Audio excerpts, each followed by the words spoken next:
Hey y'all, Emil the Real Deal back at it again with some more DNA knowledge. Today we're going to talk about DNA structure. So what is DNA? Well, it means deoxyribonucleic acid. And as you can see here, DNA is a two-stranded molecule twisted into a double helix. So let's look more closely at its structure.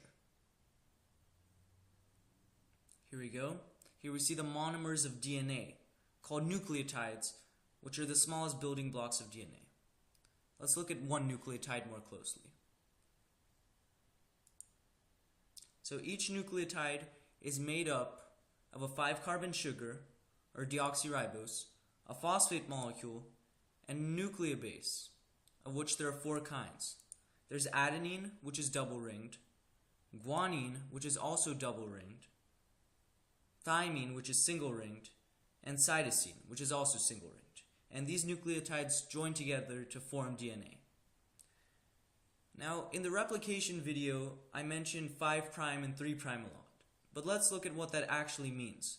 Those numbers are referring to the carbons on the sugar molecules. Carbon 1' is the carbon that connects to the base. And then you go around the molecule away from the oxygen to label the other carbons. In the 5' carbon connects to the phosphate, and that means that the carbon on the other side's sugar must be a 3' because DNA is anti-parallel. Right, so here's the phosphate molecule. So let's get into some bonding. The bond between the sugars and the phosphate are covalent bonds, and more specifically phosphodiester bonds. These bonds are actually quite strong, unlike the weaker hydrogen bonds between the base pairs. Right. So let's look that bond right there. See that phosphate molecule has a covalent bond with 2 deoxyribose sugars, the 5' to the 3'. So here you can see that each phosphate is bonded to 1 5' and 1 3' carbon. And it goes from 5' to 3' to 5' to 3', and so forth. But on the other side, it goes in the opposite direction, from 3' to 5' to 3' to 5', and so forth. So the top strand runs from 5' to 3', and the bottom strand goes from 3' to 5', because DNA is anti-parallel, as I mentioned before. I'm going to skip forward a bit. So let's skip ahead. So now you can see how DNA twists into a double helix, and here you can see the differences between the single and double-ringed nucleobases. The double-ringed bases, adenine and guanine, are called nucleobases, are called purines, while the single-ringed, thymine and cytosine, are called pyrimidines.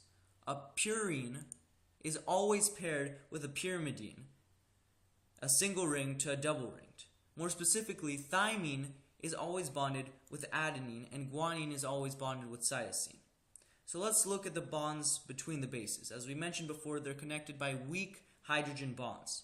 However, cytosine and guanine have 3 of these bonds, while thymine and adenine only have 2 hydrogen bonds between them.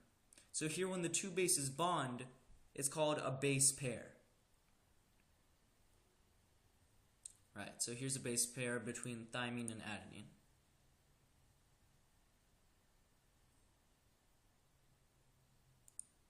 So I'll just skip through this stuff since we've already gone over it. Here are the pyrimidines, like we mentioned before, thymine and cytosine, and adenine and guanine, the double-ringed purines.